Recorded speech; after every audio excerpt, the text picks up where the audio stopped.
didn't do himself any favors tonight by getting off of his game. Did he lose the debate tonight? I don't think he lost the debate. I think somebody had to win the debate, though, right? I don't know. I don't know that in my mind. I don't know that anybody won, but he didn't do himself any favors. He did not win. That for sure. He did not win. Bruce, what'd you think? You know, if you believed everything people said, that Harris, I always said she had more of an upside and more of a downside in this. Because Trump's baked in the cake. More to lose, but she had more to gain. She couldn't give a speech without a teleprompter. She can't think on her feet. She couldn't, speak without word salads or giggling. I think she put that to bed tonight. If that was a concern, that's certainly not how she came across on stage. All right, Kristen Benz, is there a clear winner tonight? No, there wasn't a clear winner. Who is better? Here's the thing. I think they both fumbled a lot. I think he took a lot of the bait, especially when she handed him the comments about Trump rallies. He kind of lost it there for a minute, and you could see him seething, and he ran with it. That was his fault. I think that she was very low energy. I think she took the giggles down, Bruce. I think she looked tired and washed out, and I think she was calm, but there were a lot of points where she did come up with a lot of aphorisms, like all in one sentence. It was crazy, like bumper sticker talk. I felt that she was much more prepared this time, and, people have been goading her forever about her ability to speak clearly, to communicate effectively. I thought she was much better tonight, but I also think that there were three people in this debate. It's kind of like Prince Charles and Diana. We're blaming the moderators? Yeah. Are we really going to blame the moderators? I'm not blaming the moderators, but I think there was clear bias in fact-checking him live. What was bias? Give me an example. They didn't fact-check her one time on one answer. Not once did they go after her. Not once did they follow up with her like they did with Trump and say, well, this happened or that happened, or you didn't answer the question, Mr. President, what the question was. They never did that with her one time. Not once. How do you defend this? With her, it's like, how do you feel about X? So I felt there was some clear bias. I thought they were fantastic. I really do. I think they're fantastic moderators. The moderators. Absolutely. But I think that the fact-checking in real time, Trump, and then not fact-checking her, they both were caught with their pants down on, separate issues that they were lying about or what have you. But I feel it was much more biased towards him. Well, who played... Can I just say? Yeah. Trump lies much more obviously about things. They're eating pets in Springfield, Ohio. No, they're not. I'm sorry. It's just not real. And if you say stupid things like that, they're going to go, by the way, that's not true. Did she not say stupid things? Did she not say something? I didn't hear her lie about something fundamentally you could prove is wrong. I didn't hear it. I think the there's Chinese two ships levels in Taiwan, absolutely incorrect. There's a lot of stuff she fumbled on. I think there's, in any debate, you get political exaggeration, and nobody did that. But there's whoppers.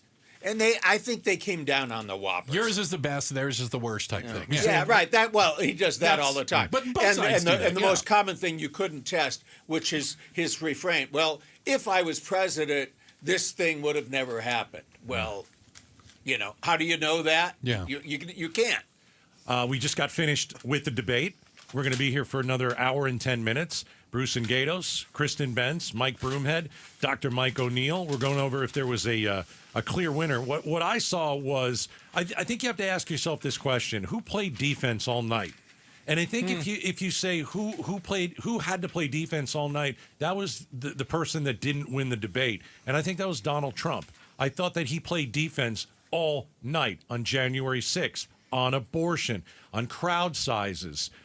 Even his wealth when, she how much money he inherited. Yeah, and it just felt like he was on his heels for most of it. And I'll say this too: at the beginning of the debate, I thought this thing was over. I thought she was going to get crushed because she was very nervous. She had did she have dry mouth? Like, you know what I'm saying? Like, when you get nervous. You see the gums? Yeah, you start to get like that dry. That's what I saw. saw. A lot more of her teeth tonight, than I've ever seen. But I thought she worked into it. I thought she had first 5 minutes.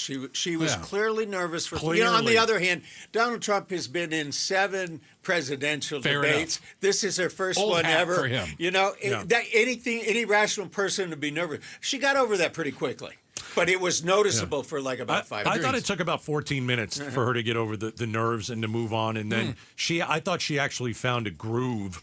But I just thought he was certainly on defense most of the time. I think where the debate changed is she decided to besmirch him on his crowd sizes.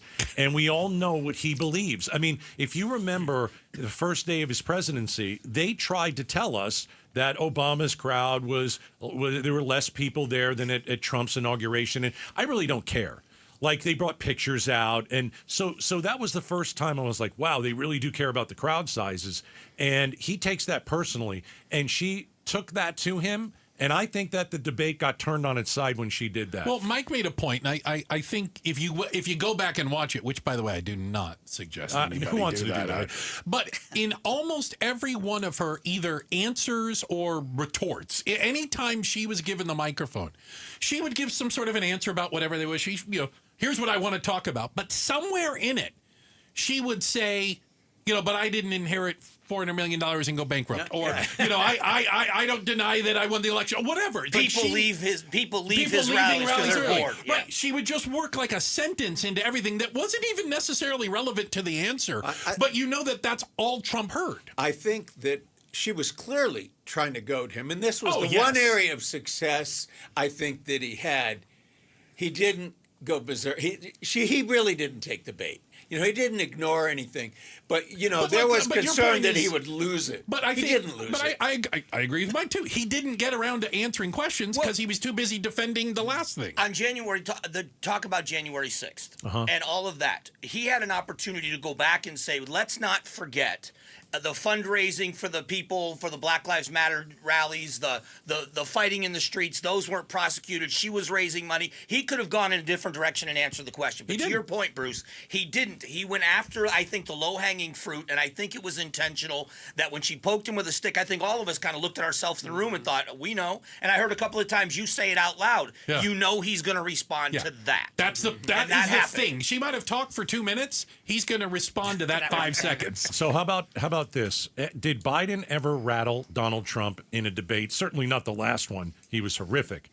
But maybe you, Dr. Mike, you can remember this kind of stuff. Because I think she, she rattled him tonight. Yeah, right? yeah. But is that not? Do we all not agree with that? Do you don't think he got rattled at all, or do you think he did? Tonight? Yeah. I think he was absolutely rattled. I don't think he was rattled at all. I think that she annoyed him. I think he was defensive. I wouldn't say rattled. I'd say defensive. Yeah. And this is something new that I noticed with her also. She's starting to get petty. She kind of lowered herself tonight. She's always kind of managed to stay above his fray. Okay. But one thing I noticed when she started with that, I'm like, oh, it's on now. Well, is telling him that he's a disgrace petty? She said that twice. Well, here's the thing that I thought I don't was think that's petty. That's not name calling. But she prefaced the whole thing with, you're going to hear a lot of lies and name calling. Right. And honestly, he really kept that in check tonight, because I thought he was going to say a lot of hyperbolic comments towards her. And the only thing that I thought was, a little nutsy was when he was talking about the black thing. Which we'll discuss later. Okay. But he didn't. It was a little cringe. It was a little cringe, but he did not attack her. I mean, no. Hillary, he said awful things about to He her didn't face. call her a horrible woman, ugly woman. Yeah. He didn't go. But she did say, you are a disgrace a couple times. You are weak. I thought that she emasculated him at times. Oh no, you can't emasculate him. I think the weak was a word that stuck in his craw. That's disgrace he could live with, but weak, nah. But at times she looked amused by his ranting. I think, and again, I'm trying to enter into someone's mind. I think that about 10 minutes into that debate, she realized whoever prepped her for that debate was on the money with what she could do to get him off his game. It's kind of like when you're training for a fight and your trainer is telling you your opponent is going to do this, and when they do, you've got an opportunity to throw the jab. Sweep the leg. Yeah, and I think about 10 minutes in, she realized what you and I talked about, Bruce, that she was able to say something, poke him with a stick, he was going to respond to that, and that was going to be where she'd get him off his game. Because the worst thing that you can say to Trump is people are bored at your rallies and they're leaving early. Or you're, And I don't know that to be the case. I haven't seen that. I've seen his rallies packed for the most part. But if it doesn't, again. You put 20,000 people in a somebody's crowd, going to leave. And you go on for an hour and a half. Right. Somebody's going to leave. It might be, you got an early appointment in it. I guess like we were watching it together a little bit and then we weren't. But like the moments that made us go, ooh, I thought it was Harris that made me say that. I didn't hear Trump land a big punch. Because he was always responding to what she was saying, Exactly. and I think that's where it happened. Yeah. That she put him on the defensive, and I think that was the strategy that worked for her. And it was like all of us have said, and I think Dr. O'Neill said it. She would look nervous at the beginning, but I think when she realized my trainer was right. Right. I'm more comfortable in this fight than I was before. Do you think Trump wishes he did a little more debate prep and I plan think so. for this? I think that was what happened here. He was kind of the Cincinnati Bengals this weekend against the Patriots. You were looking ahead to the next game. Honestly, I think that he felt like he was a lot more prepared naturally, and he wasn't as prepared as he should have He may been. have been a little overconfident because of what he did in the last one, which he didn't win. Joe Biden lost. I think Trump won the last debate by far. I agree. Joe Biden got killed. I mean, come on. I just think it was, Joe Biden self-immolate. I say Joe Biden lost. One of the best ways to debate, and I think all of us have learned to be good at this doing the job we do, is that you listen to what somebody else says, you let them talk, knowing that you have an opportunity to rebut, and you give them enough rope, let them hang themselves. And I think tonight he didn't do it. He didn't take the opportunities to rebut a lot of what she was saying. That he could have rebutted differently, and I think he could have done a better job instead of defending himself. That's just what I saw. Hey, we got a special edition of the War Room. And we're here for 1 hour. All right. So it's... We are? Wait, who approved this? Hey, Mike, you can just stay here because you get on at 8. So, If that's snoring, you hear. oh, my gosh. Hey, we got Dr. Mike O'Neill, Mike Broomhead, Kristen Bentz. He's Bruce. I'm Gatos. Special edition of the War Room. As we go over the debate, big fight feel. Yeah. Trump, Kamala. Here's my big question.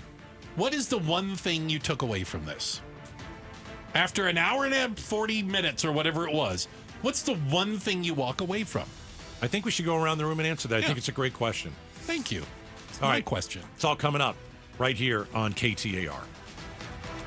KTAR-FM, Glendale, Phoenix.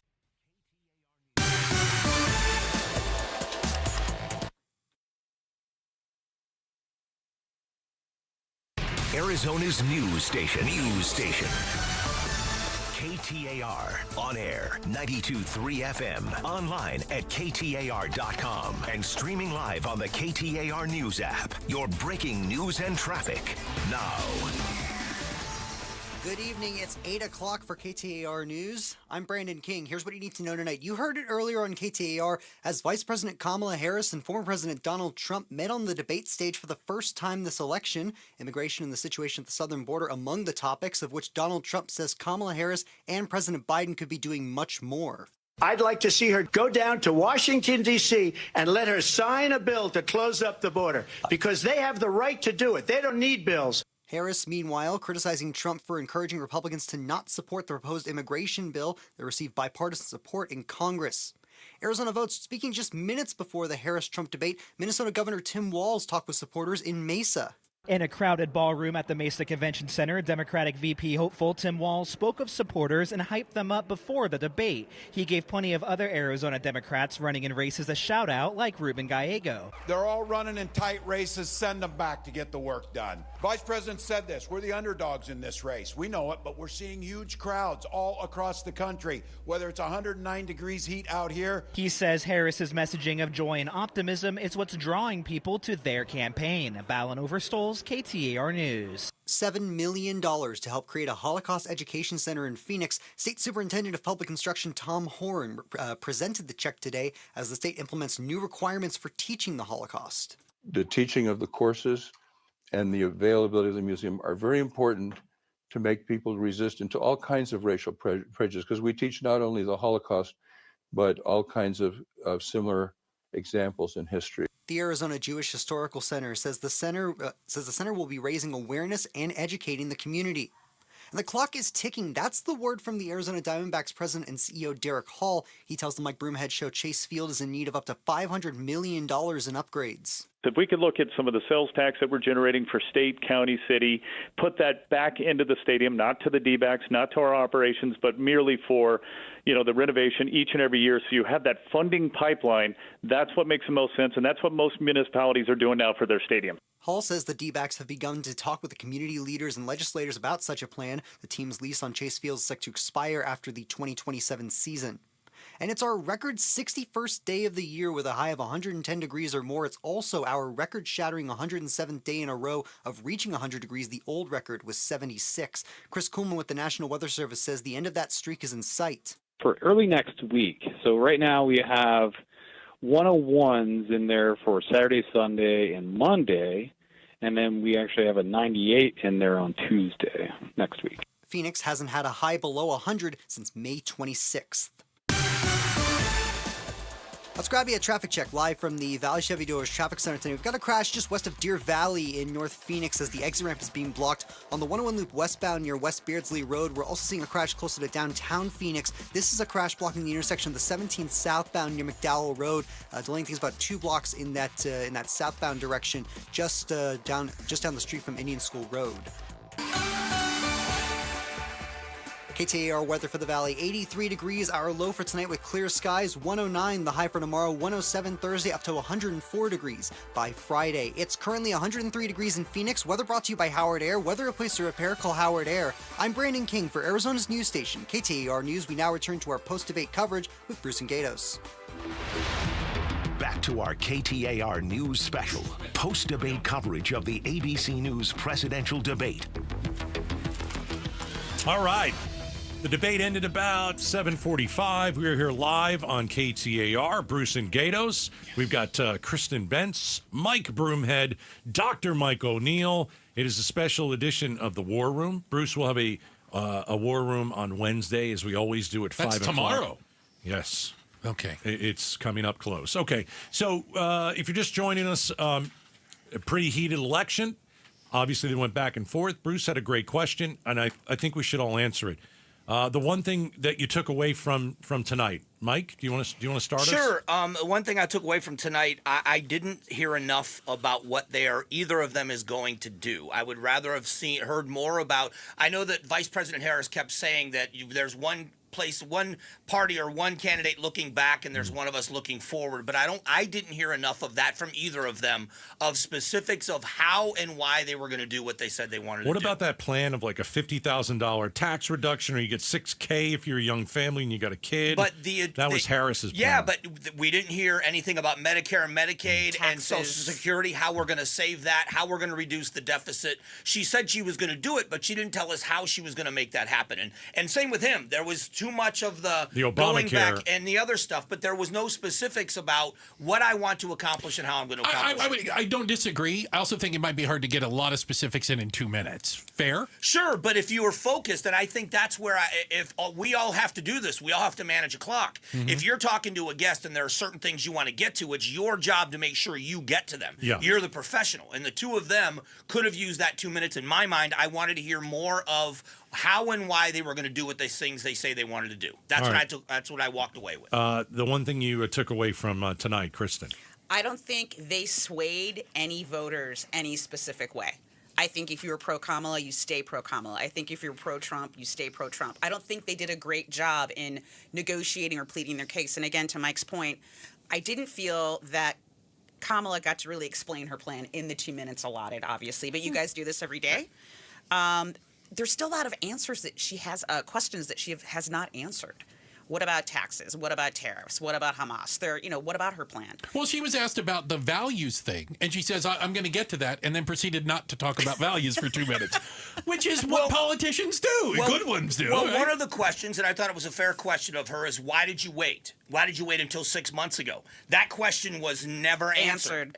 And I think that's the follow-up, but I think those are the opportunities to say, well, let me tell you what I'm going to do. I can't answer for Joe Biden, but I can tell you what I want to do at the border. And that didn't happen on any subject from either candidate. All right, Dr. O'Neill, takeaway from tonight, you said it was a lopsided Kamala victory. First thing to recall is 90 to 95% of the people viewing this debate are there to watch their candidate who they've already picked win. They're rooting for their team. Okay, the other 5 to 10%, because Donald Trump has been around, there's not a whole lot of people who say, I need to know more about Donald Trump to figure out how I feel about him. That's not true for Harris. Yeah, that's there why is I a said she little has group more of upside, people right? who say, I'm kind of interested, but I really don't know if she has the knowledge, the gravitas, the understanding of issues. I think she made a successful case to those people who are truly persuadable. There aren't too many of those, but they're the ones who are going to decide the election in a 50-50 election. Here's the thing: how many there even are watching this? Good clip. You know, most of the undecideds, sadly, are the least involved, and all they'll get is a snippet in the morning news when they're watching for the weather or something TikTok. else, and they would be through that. The ones that are truly undecided are typically uninvolved, and they're not sitting through a 90-minute debate. What do you think, Bruce? What's your one takeaway tonight? Harris is in an empty suit.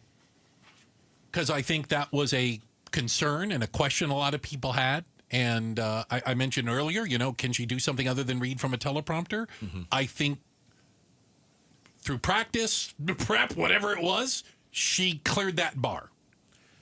You and I don't agree on a whole lot of stuff. We're arguing all the time. I think that's my takeaway, too. Oh, really? Yeah, because I wanted to know, because I'll be honest, every time I heard her answer a question over the last 3 or 4 years, it's bad. Well, that's been the rap. Word salad. It's not even a rap. It's just bad. Giggling. Yeah. That's been the narrative. And they took her off television. I mean, Biden basically benched her because she's so bad in front of a camera. Mm-hmm. I didn't see that tonight. I thought she was really good in front of the camera. I wanted to know how she was going to enter this. Listen, you're standing up there against Donald Trump. Okay? Donald Trump is he's a skilled debater. He's got his own way of doing it. And he has stage presence. He has big-time stage presence. With the 12 candidates they were running, and he was like... All the... it was him and him and the midgets. dwarfs. Right. I wanted to know if she was going to be timid. And, for the first second, it was interesting. When they both got on stage, she started to walk towards him. Mm-hmm. She stopped and continued walking and shook his hand. I don't know if he was going to... We had a debate about that, whether they were going to shake hands or... Initiative on it. Wasn't clear that he was going to. Right. And so my thought was, she kind of backed up a little bit and didn't go right for Trump. And then she came out nervous. And you can't really blame her. This is a big stage. But after she calmed down... He's also a 1.5 feet taller than her, isn't he? I mean... After she calmed down, she definitely held her own. There's no doubt about it. So I think, being on a stressful night, I think she was very prepared. Her memory was good. She kept hitting Trump on stuff he did even 30, 40 years ago. We're inside a special edition of the War Room. Bruce and Gatos, Kristen Bentz, Mike Broomhead, Dr. Mike O'Neill. So who's left that's undecided? Is it 5% of the population? Less. It's less. Yeah. Mm-hmm. And let me reduce that further by saying, in the final analysis, a lot of those end up not voting. Interesting. So they're like soft support, like they're not motivated. At some point, they feel like they have voter versus a registered voter. So they feel like they have to answer the question. Yeah. But they're just they're disengaged. Yeah. Are they waiting for a reason not to vote for one of the candidates? Is that what they're doing? That was the next question I was going to ask Dr. O'Neill. Is it possible that there were people that tuned into this tonight that 15 minutes in shut it off and said, all right, I'm done?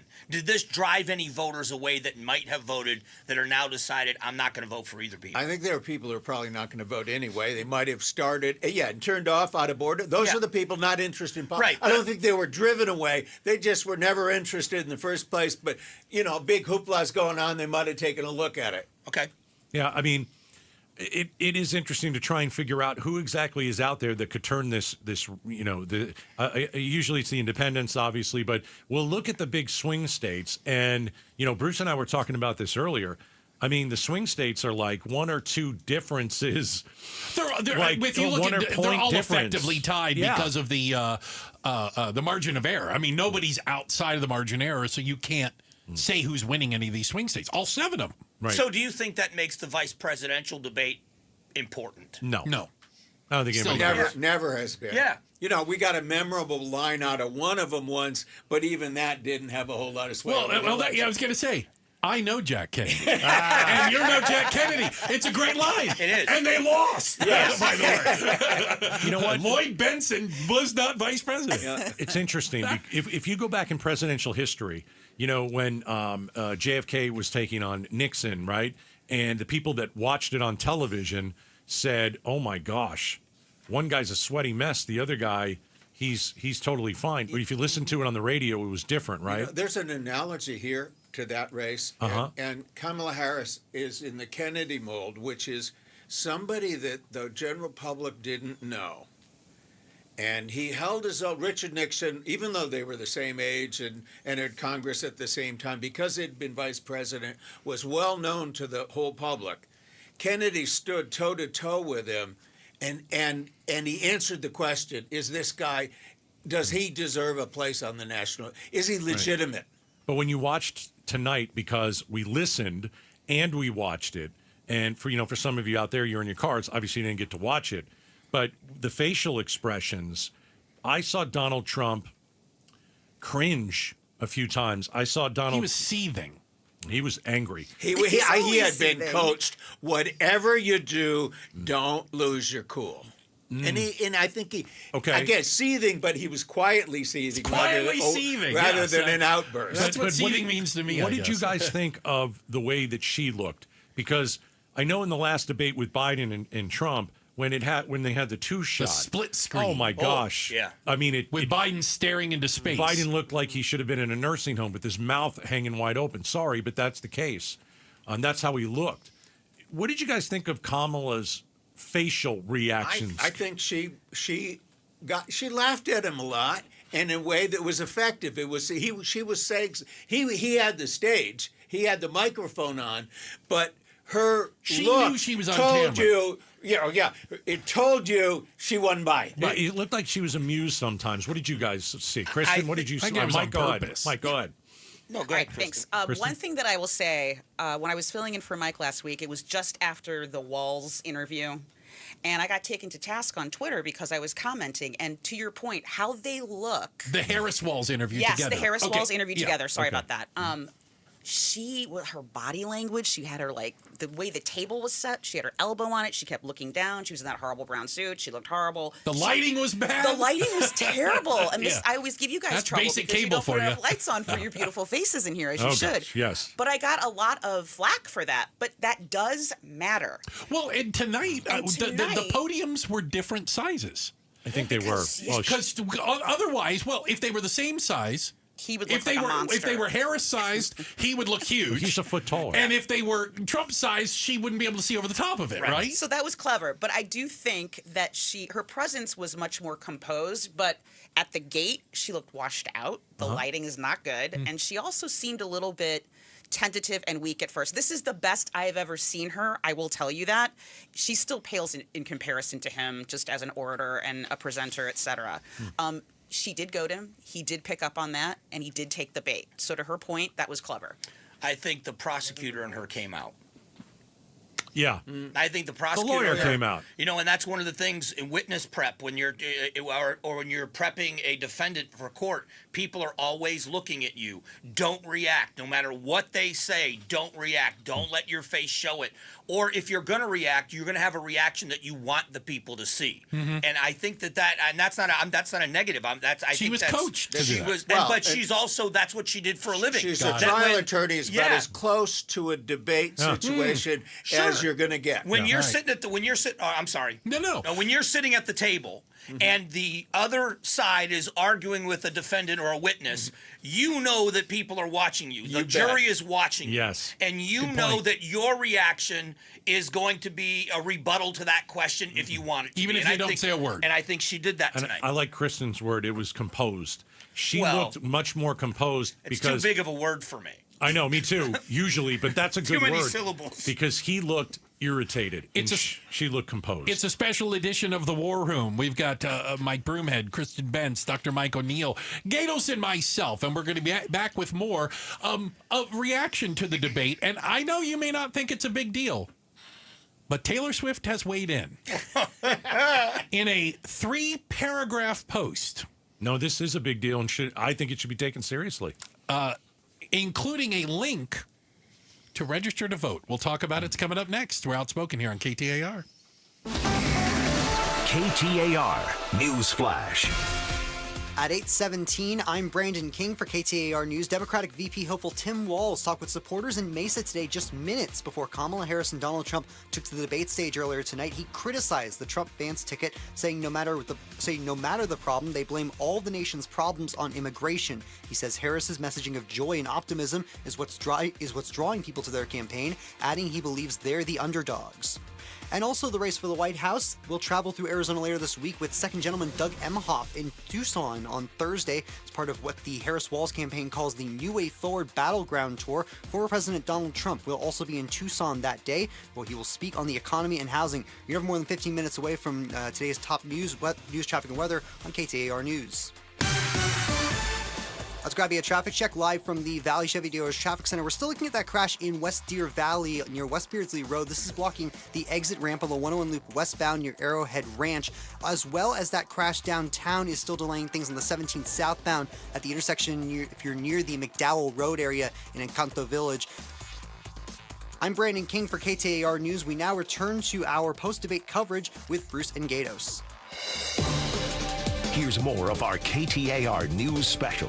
Post-debate coverage of the ABC News presidential debate.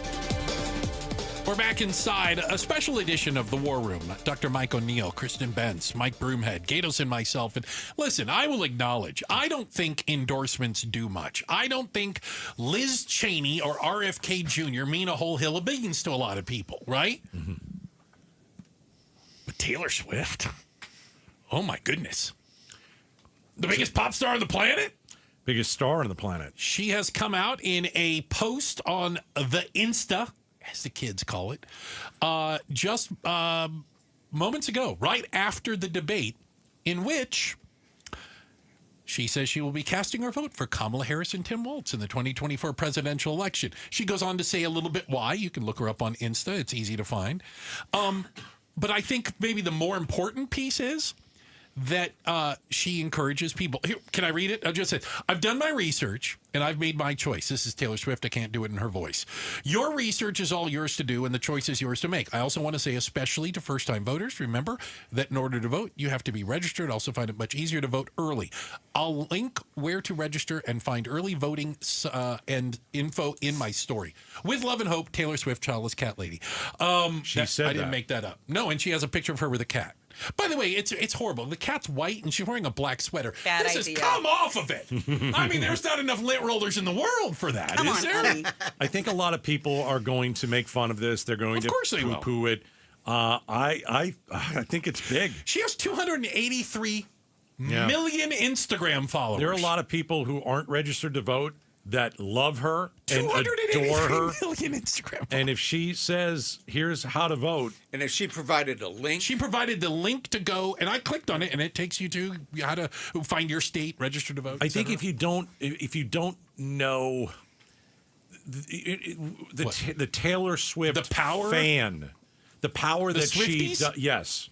Yeah. I think are you dying? I think you're kidding yourself. I'm kidding myself because it's ridiculous. If you're not registered to vote already, Taylor Swift isn't convincing you to register to vote. If I Taylor disagree. Swift told him to jump off a bridge, there'd be a line at They the would bridges. do it. They would do it. You have to understand. I do understand. I was part of the Garth Brooks generation when that guy was Taylor Swift the generation before. Garth Brooks isn't getting anybody to register to vote. Rednecks and pickup trucks are not going to go register to vote because Garth Brooks said to. It was the same thing. Wasn't on social media. Didn't have the same. But it's if you're not registered to vote now, this late in the game, You haven't been engaged. you haven't been engaged, Fair. and you're Doesn't not matter. going to. But you may suddenly in a close election. Let me put it this And way: somebody in a who- cless election, this doesn't hurt. Somebody who No, you it care doesn't about hurt, but- has gone, and it's on your screen, in your hand, saying, click here and find out how to vote. And you will do everything that I tell you to do because you adore and love me and follow me. People will do it. Now, I don't know if it's going to change the election, Kristen. Well, I've done multiple segments to my peril on Mike's show when I fill in for him. Yeah, but the about economy Taylor and Taylor Swift, and right. how the Fed has mentioned, she's swayed the economies of several states with her concerts and tour, et cetera. But one thing I will tell you is historically her choice in endorsing candidates makes her choice in boyfriends look way better. So, she was a big fan of Marsha Blackburn. That did not end well for her. Right. So what I would have done with the power that she does have, I would have made it a go vote campaign. I would not have selected an endorsement at all. I just think that's stupid. But she took a stand. I think it's bad business. It might be. I mean, I think she's been yes, bad business perhaps, but basically that makes it credible. This is somebody who's willing to take a hit. Yeah.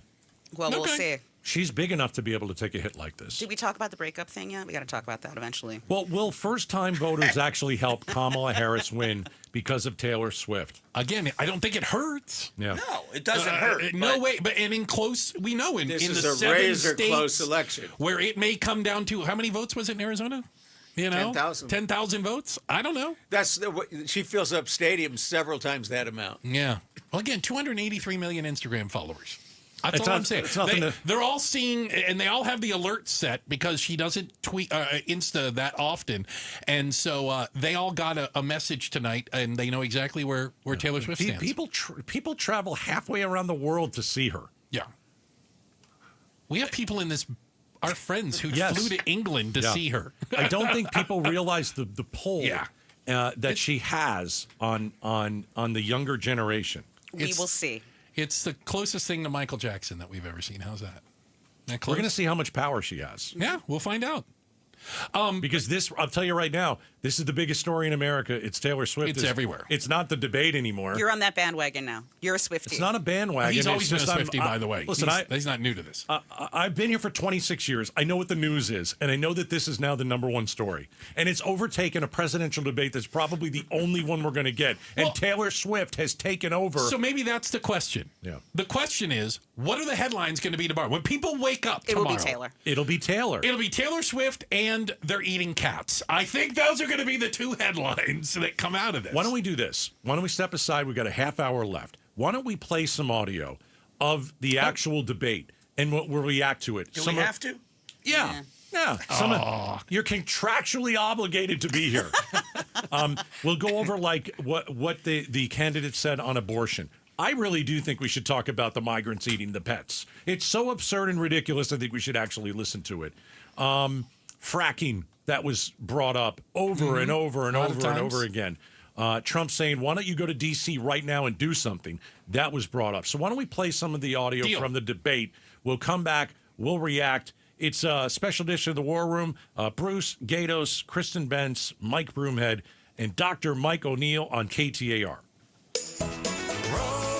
Rosie on the house. Every Arizona homeowner's best friend for over 30 years. Saturday mornings 8 till 11 on KTAR News 92.3 FM and the KTAR News app. Hey, it's Mike Broomhead, and if I'm ever hurt in an accident, I'm calling Sweet James. That's right. I already know that's the team I want on my side, and so should you. Because the attorneys at Sweet James don't just win, they win the most. For example, one of our listeners was injured after being rear-ended at a red light. The insurance companies offered them $60,000. Now, that might seem like a lot of money, but with Sweet James protecting them, they were awarded $745,000 instead. They can't guarantee the outcome of a case, but whether it's a car crash, motorcycle accident, or trucking accident, the attorneys at Sweet James are unstoppable in their pursuit of justice, and you pay nothing until they win your case. So if you or a loved one is hurt in an accident, call Sweet James, 800-9-MILLION for a free consultation. An easy number to remember during an uneasy time. Don't wait, because waiting can hurt your case. 800-9-MILLION. That's the firm that wins the most, Sweet James. 800-9-MILLION or at sweetjames.com. Once again, that's sweetjames.com. Proud partner of your Phoenix Suns. We're a 2 Ford family. Yep, Yep, Paul Calvisi here. In fact, Ford has been part of our family for generations. Build Ford proud dates back more than a century in this country, and the future, it is here at our Desert Ford dealers. Like those F-Series trucks, built Ford tough, and the all-new 2024 F-150 with the all-new interior and exterior is designed to be the most rugged, dependable, and productive ever. No workbench, no outlet, no problem. With Pro Power on board and that convenient work service, the F-150 has you covered. SUVs, there's the Ford Bronco Sport with 5 available trims, the Ford Explorer with all the advanced tech, plus 3-row seating that folds down for tons of cargo room, and you gotta love how there's a powertrain for everyone. Gas, hybrid, electric, like that 2024 Ford Mustang Mach-E, 100% electric, 100% SUV with sports car performance and zero tailpipe emissions. Bottom line, get to our Desert Ford dealers and see how a new Ford fits your future at buyfordnow.com. Help us inspire unity and millions of acts of kindness and service for 9/11 National Day of Service and Remembrance. Whether you want to help pack meals, like to paint, garden, or quilt, there's an opportunity for you. From blood drives to food drives, head to justserve.org to find an opportunity that works for you, your family, coworkers, and friends. That's justserve.org. Together, we can build unity through service. Go to justserve.org to get started.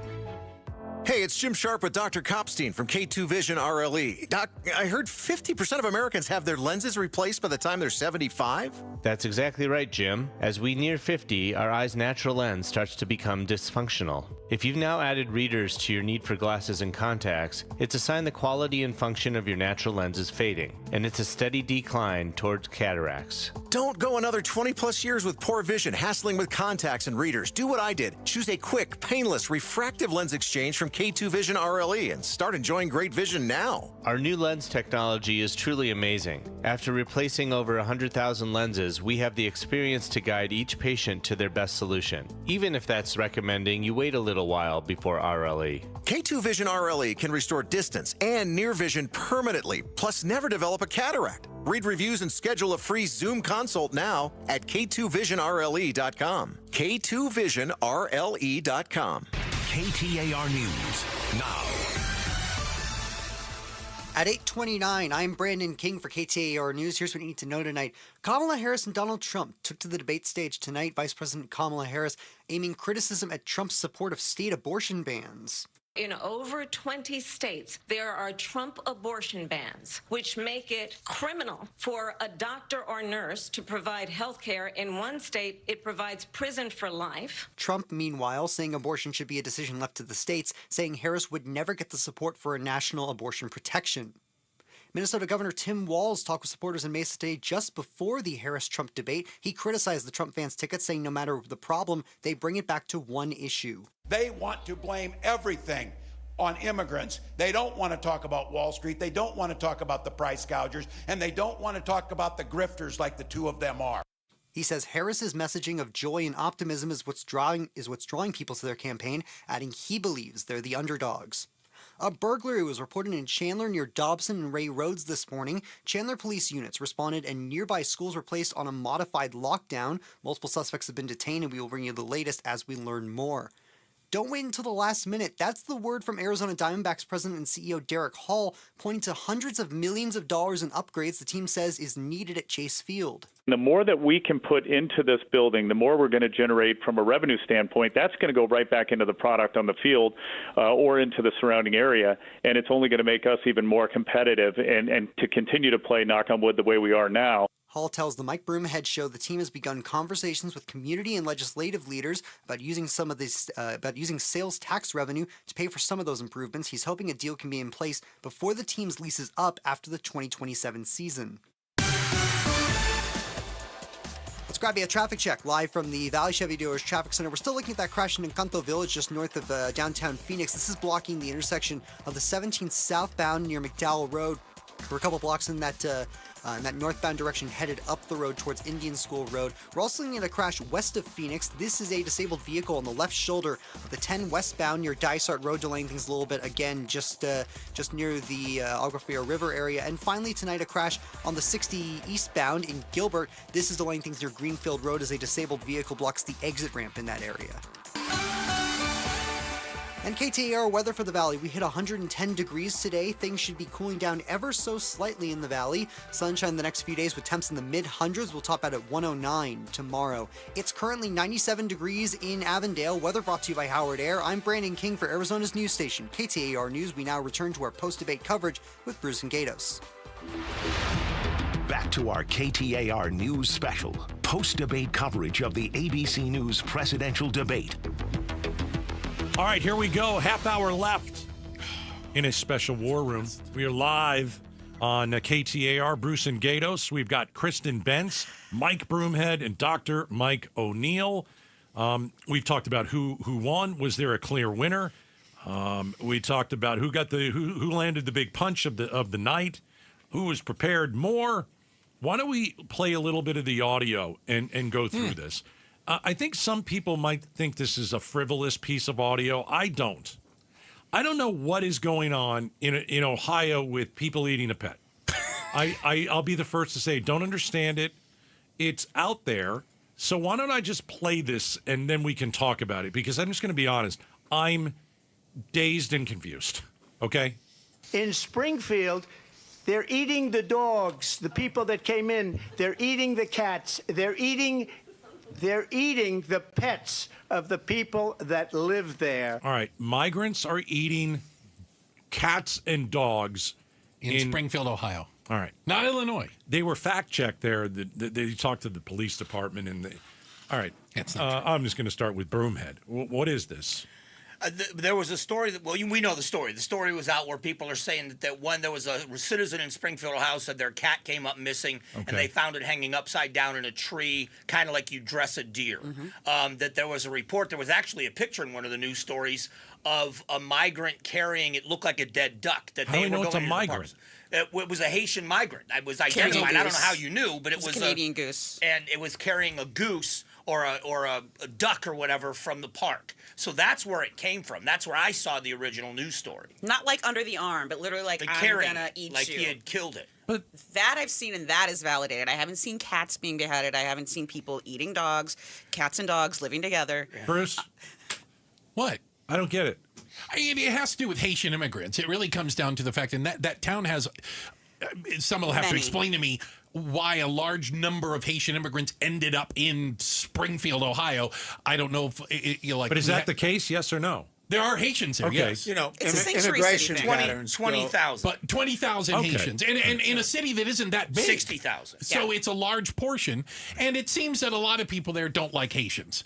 And so this thing came out of a way to demonize these migrants and claim that they're eating your pets. This has been debunked or not? It's not true. They're at the city council. Did you see that? Yeah, there was somebody at a city council meeting. As far as the duck goes, I don't know about the cats or the dogs. I don't know, but they're saying that they're killing animals in the parks and eating them. But an animal, okay, but like if you're going to get an animal, that's one thing. You're going to get a pet, that's different. There's a big difference between killing a migrating goose, if that's what it is. Hey, geese are people too. Geese are people too, and stealing Fluffy and having them for dinner. It's not completely unfounded. There is some Sounds cultural. ridiculous. It is ridiculous, but it's actually happening in these towns to the point where they're actually having meetings with their city council saying, "Why me, a regular guy?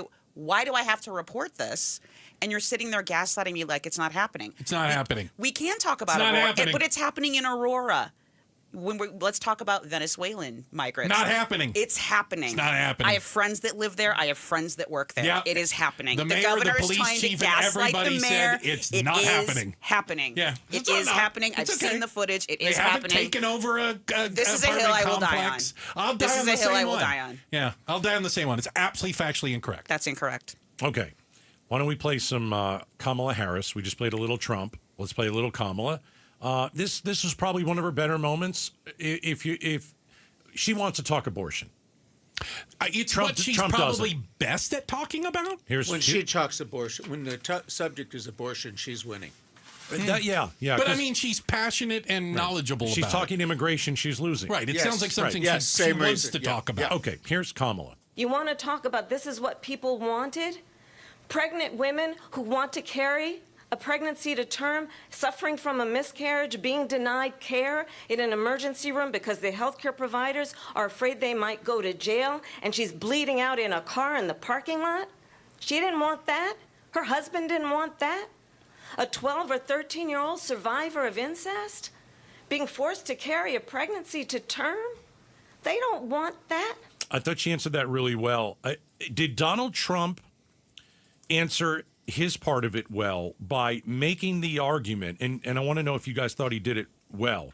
I did a good job. I gave it to the states. Everybody wanted that. Yeah, that seems to be his argument. But he's not really taking a victory lap on Roe v. Wade. I think he's trying to minimize damage on an issue that he can't win. And is that the best way to go about doing it? Because for a long time, after Roe v. Wade, it's like people are saying, why don't you just fix the border? If you fix the border, you have nothing to talk about. He owned it up until it was like, oops, the people, they got rid of Roe v. Wade, and we've had several elections in very conservative states that voters opted for the pro-choice option, and basically they're saying, oops, we thought this was a political winner. It's like the dog that catches the car, right? Well, now what? Yeah, right. And it's always the aggrieved party that is more active. For many years, that was the pro-life side. They were fired up. They were because they were trying to change something, and now that overnight got reversed. All right, Mike, you got a quick one? Yeah, just very quickly. I think that what he did effectively was say, we sent it back to the states. And then when they talked to him about a nationwide abortion ban, he said, I'm not going to sign an abortion ban. So the argument is, you don't want me to have any say in abortion. Well, I don't anymore. Now it's with the states. And when he went after her about late-term abortions, I wrote it down. Are you in favor of late-term abortion? She never answered that question. She laughed it off, but she didn't say no. And I don't know that anybody caught that. She is absolutely the winner on that topic. What are the Roe terms? And I'm not trying to be... She said I want to reinstate the Roe protections. Roe terms are... up to how many months? It's somewhere in the middle. Basically, for a third trimester, you need to have some very, very serious medical But she did say that. Did I get that correct? She did. She said, I want to go back to Roe. Back to Roe. But he went back when he was talking with her about that, and he mentioned this. He said, I'm not going to sign this late-term abortion, but she did say she would go back and make sure Roe v. Wade became federal law. And the other thing about late term, it's like about 1% of all abortions. It's a very tiny number. And so is rape and incest. Are they killing babies after they're born? That's called murder. Okay, and that's legal in what states? None. Well, that's not what I heard tonight. Okay, well let's be clear. Then why did Trump bring that up?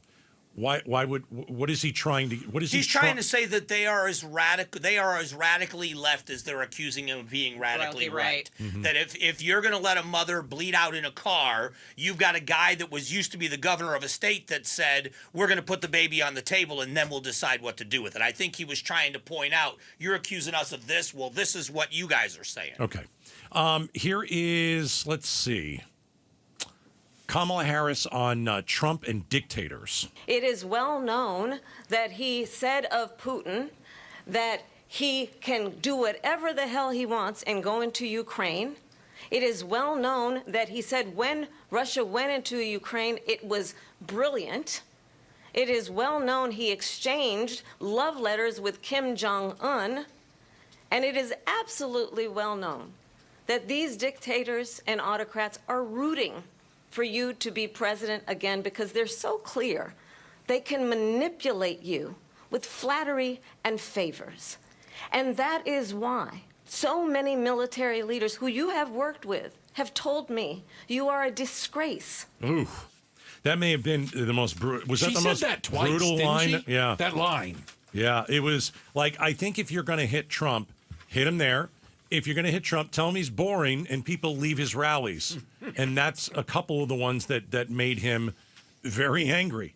Let's get a little, I think this is Trump. Let's get a little Trump. Do you believe it's in the U.S. best interest for Ukraine to win this war, yes or no? I think it's the U.S. best interest to get this war finished and just get it done. All right. Negotiate a deal, because we have to stop all of these human lives from being destroyed. All right, Dr. O'Neill, he brought up World War III on a number of occasions. He said nobody knows that Russia has nuclear weapons, by the way. Well, I was reading something the other day that Russia almost used them on Putin Ukraine. is threatened. Yeah. So when Trump goes down that road, what are we thinking? Well, you didn't hear the answer to that, which was that basically she said, well, yeah, you'd get a deal the first day by capitulating to Putin, and then the next thing he's going to do is look at Poland and et cetera, et cetera, et cetera. The domino theory. Oh, yeah. But there is something to be said about Trump is nutty. And you know what? People are scared of him in other countries. And I think that was one of the things that I don't know if he said it tonight, but something I've always said is you don't know what Donald Trump's going to do. I don't want to tick off Donald Trump if I'm China. I really don't want to tick off Donald Trump if I'm Russia, because you don't know what Donald Trump is nuts sometimes. It's kind of good to have someone that's a little unhinged when it comes to that kind of stuff, right? I disagree, but yeah. I think in foreign policy, when we're playing with nukes, unhinged is a bad thing on Kim either side of the Jong-un? table. Yeah, but the other side is if you screw around, I'm going to nail you. Exactly, and it's like what he said about Afghanistan. Hey, I know exactly where you live, and I'll bomb your house. He sent him a picture of his house. Yes. Yeah, I think that's effective. I think Trump does that in an effective way. I think his effectiveness when he talks about this topic is he talks about the wars that had started in the last 4 years. I think it's an effective thing for him. The Middle East is on fire. When he talked about Iran now having $300 billion and being wealthy again, and they were broke when I think that's an effective path for him to talk about things. I think that's when you go down the other roads, maybe not, but I think that was an effective path for him. All right, when we come back, why don't we play the line of the night? Ooh. Maybe the one that packed a bit of a punch. Okay. Well, I can't wait to think what you think that is. I have no idea. We're gonna have to look for it and find it. I mean, it's 8:43. We've been here for a while. Yeah, we'll play the one that packed the biggest punch. All right. Special edition of the War Room. Bruce Gatos, Kristen Bentz, Mike Broomhead, and Dr. Mike O'Neill. We're talking about the debate on KTAR.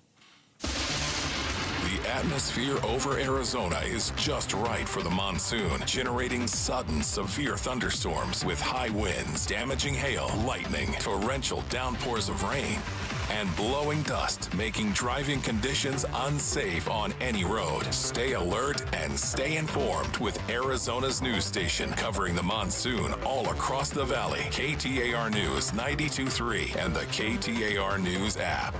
You're the hero of your own story. Be the superhero of your retirement story. I'm Jamie West. Join renowned retirement planning expert Brad Breeding as he busts the myths around senior living. Uncover the truth behind the benefits of moving to a community like the Beatitudes campus in North Central Phoenix. And enjoy free lunch. It starts at 10:30 Thursday morning, September 19th. Text RSVP to 620-620. Live brightly, age boldly at Beatitudes campus. Message and data rates may apply. Hi, folks. Jay Feely here.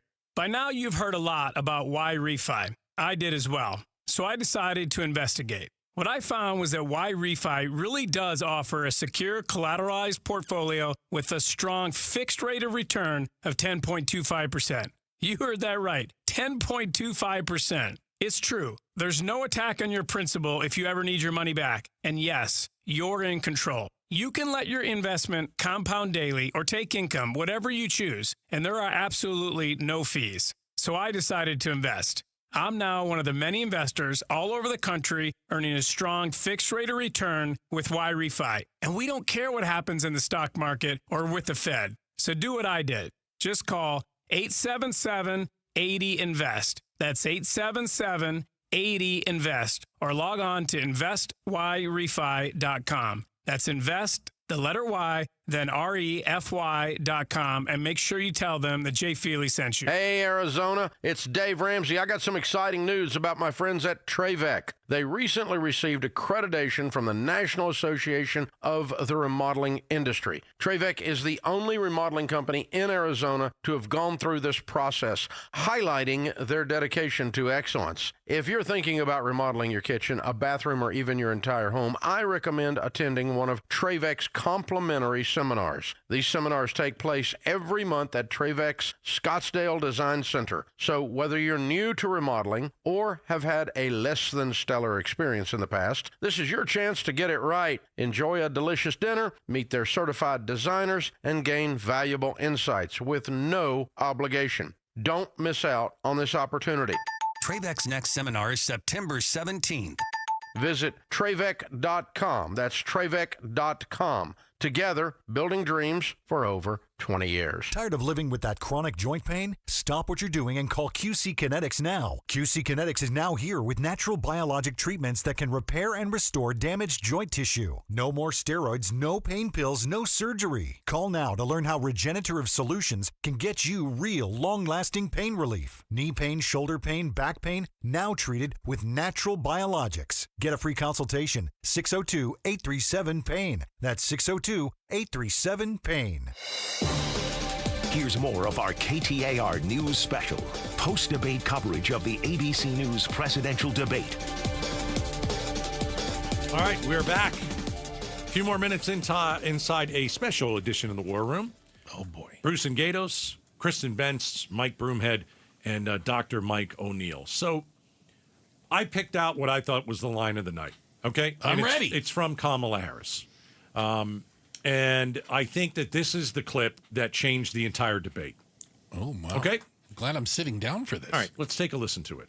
I'm going to actually do something really unusual, and I'm going to invite you to attend one of Donald Trump's rallies, because it's a really interesting thing to watch. All right, hold on. So when she said that, I kind of looked around. I didn't know where she was going. Where are we going with this? Okay, let's keep going. You will see during the course of his rallies, he talks about fictional characters like Hannibal Lecter. He will talk about windmills cause cancer.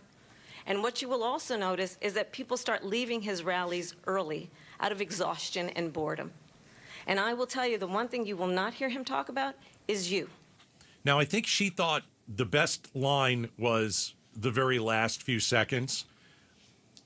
When you look at Donald Trump and tell him that people are leaving your rallies, they're exhausted and bored, he takes that personally, and that is a below-the-belt shot, if according to Donald Trump. Whether it's true or not is irrelevant, right? And I really don't. I don't think it's true. I think people who go see Donald Trump, they're there. They like the whole thing. They ain't going anywhere, and they're probably staying for the after party. That being said, I know this is, you'll probably sound. I thought she actually hurt him when she said it. I thought he was a little bit hurt by that. Yeah, I actually did, because that's hitting him right where he doesn't want to get hit. His ego is so massive that hitting him he's so thin-skinned. He can't take that kind of a shot. You guys think I'm nuts. It's okay. I don't think you're nuts. I think that was such a part of the plan for her. Oh, there's no doubt. And that she knew she was going to say that. No doubt. And she knew how he'd react. And that was going to be what got him off his game in that moment where there was no way he wasn't going to respond to that. But that did get him upset. Mm-hmm. You don't have to agree that he was off his game or anything. That started backing him into a corner. That was relatively early in the debate, I think. You going to play the end of the clip, or do you have it there? What was the end of the clip? The end of the clip was, what you're not going to hear is about you. Yeah, I'll play that. Right? Yeah, okay. No, I'm going to do something really, and I will tell you, the one thing you will not hear him talk about is you. Yeah, I maybe that was what people. I don't know if people are going to talk about that. No. I think people are going to talk about, holy crap, she just hit him on the crowd thing, because he's so sensitive towards that. And I think, in my opinion, that tilted it to her. I think the rest of the night went to her. If you want to score it on points, I don't know. I thought she won the debate. Did she crush him? No. Did she beat him? I think she beat him. Well, didn't it? I think it was. If you think about it, and we're debating the debate, didn't it help her to go first? Because he was constantly then on the defensive. Do you see what I'm saying? He was always responding to the last thing she said, even to the point of interrupting the moderators, asking for the mic to be turned. He was talking when his mic was turned off. She was doing the same thing. I just think that tilted the debate in her corner. I think that's where she got him angry. And he came off as extremely irritated. And then maybe that's why, Kristen, you thought it sounded like the moderators. It sounded like a 3-on-1 a bit. It was a 3-on-1. And look, I think she was much more prepared tonight. She was very, very composed. I think her strategy of goading him about his crowd size definitely got to him. Saying things like, Putin will eat you for lunch. Exactly. Like, that drives him nuts. But she's also kind of lowering herself. So this is a new tactic that we're seeing, which I think is interesting to watch. He's been through much worse, so she did not get him. He took the bait a little bit, but I don't think that it swayed the debate in any way. I don't think it's going to sway voters. I think she annoyed him, and I think they're sparring, and I like that. I think she's got a little bit more fight in her instead of her giggles and her, my values haven't changed and all of her aphorisms. So it was nice to see a little zing in her. I think she got off the mat tonight, but by no means did she kill him. Did she, win this debate? I think it was better for her. I think it's the debate. Why can't somebody win the debate? Why do we have to be so careful think she about won this that? debate. Yeah, I think. But again, I don't think you need to be careful. I just don't think it was dramatic. I think it was the debate that she needed. It doesn't have to be like a dramatic win. Yeah. But I thought she won the debate because she dictated the tempo, tone, and content of the debate. Yeah, I thought she started off super slow, super nervous. I thought she was going to get crushed, and then she came out with a couple of lines. I mean, what is the big deal? Joe Biden, like Donald Trump won the last debate against Joe Biden. If I'm scoring, it was 90-0. If it's a football game, it's 90-0. He won that game. If I'm saying, it wasn't, but it was different in that that was a KO. Okay, yeah, that was a KO. That was a KO, and it was when Biden kind of lost it, right. And nobody could. Do you remember anything else about that whole debate? No, really? But that was a KO. This was like 15, this was not a KO. This was 15 rounds, and she won every round. Okay, let's calm down. Yeah, I don't think she won every round. I don't know if she won every round. But here's what I think. I think she accomplished what she needed to accomplish. There's no doubt about that. What did Donald Trump accomplish that he needed to accomplish? It's tough to say. I don't think he was allowed to accomplish anything. I think the moderators really got in there. I think they really were a deterrent. When he talked about some of the best line he had all night long was saying in his closing statement, "Why haven't you done it in the past 3.5 years? You could have done it. You haven't done it. Why didn't you do it?" I think that was the most effective thing he did. That to me was the most effective part of what he did tonight. Yeah, I think if you were to ask me what would Donald Trump have wanted to accomplish, I think being composed and not losing his cool. I don't think he did either one of those two. Yeah. I don't think he was off the rails completely, but he was furious and angry throughout most of that, where she kind of was giggling at him, and I think that ticked him off even more. But I don't think that anybody cares about you getting angry. I think he got angry at the wrong stuff. He got angry at the personal stuff, the crowd size. Instead of talking about the issues, instead of saying, you didn't do this or I would have done this differently, he got angry at the crowd size comments. He got angry at those personal I would argue it's because he cares about the things about him, and he doesn't care about the others. Yeah, see, and I think that's where there's some political difference. I just think that for him, that's where it's undisciplined, and I think that's the concern for people, is that the undisciplined part of him that says, I've got a job to do, my job is to win, and you're not going to win talking about those things. Are Trump supporters going to say he won this debate? Of course they are. They already wrote the promo. Yeah, I already got it. All right. And Kamala supporters going to say, greatest debater ever. It was written about 3 days ago, both of them. Didn't matter what happened tonight. All right. Special edition of the War Room. Bruce Gatos, Kristen Bentz, Mike Broomhead, Dr. Mike O'Neill. Guys, thanks for joining us. Thanks for having us. Big debate tonight. I told you it was a big fight field, Bruce. You called it the great debate. And there was some great sparring on both sides. And we'll be here to talk about it tomorrow at 4. We've got a War Room at 5. Another panel of guests? We do. Arizona's Morning News gets going at 5 a.m. Bruce will be up for that. Oh, bright-eyed and bushy-tailed, as they say, yes. All right. ABC News is coming up. You'll hear the latest on what happened in tonight's debate. Good night, everybody. Hi, Dieter Dan here. Let's talk about staying cool this summer. That's right, I'm talking about your car's air conditioning. I'm here with my friend Wayne from AMCO to share some insights on car AC service and repair. Hey Dan, so it's no secret that if your car's AC isn't working, it can turn your ride into an oven on wheels. Fear not, AMCO's here to rescue you from the heat. Tell us more, and what sets AMCO apart from the rest. Our certified techs are experts at diagnosing and fixing AC issues, whether it's a refrigerant leak, a compressor failure, or just a simple recharge. We've got you covered.